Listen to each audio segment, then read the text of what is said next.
I just read The Idiot by Fyodor Dostoevsky, and this was a life-changing, heart-changing book. It's one of those books that I will think about for the rest of my life. I will reread it for the rest of my life. I was also thinking recently, like, what is the point of spending like 75% of my life with my nose in a book if I actually don't reflect upon what I've just read?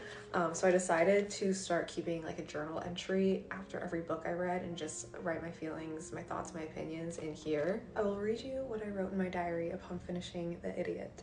It's a Thursday night, almost mid-April, and I live in a world that is riddled with mundanity, but what I do have is good literature, and with that, I can go anywhere. I've spent the last 2 weeks in the underbelly of 19th century Russian society.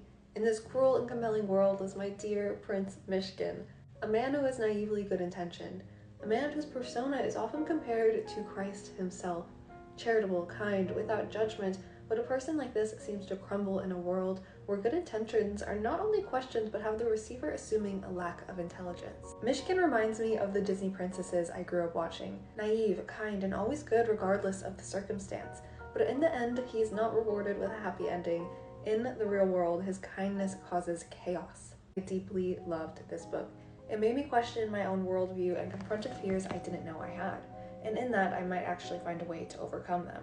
At one point, the fatally ill character Ippolit is discussing his dying manifesto with Myshkin, and he expresses the feeling of not being able to fully translate what is within his soul. There will always be a piece that is left unsaid that can't be untangled from the bramble of his mind.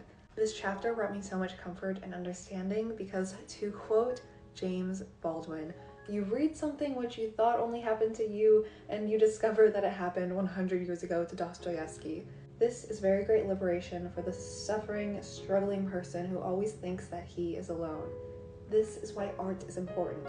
Art would not be important if life were not important, and life is important. I love that James Baldwin quote so much. Stories are sacred, and I will keep this one with me forever as it continues to bleed into my soul and change me for good. I won't read you the rest because it's kind of personal, but love this book, 10 out of 10.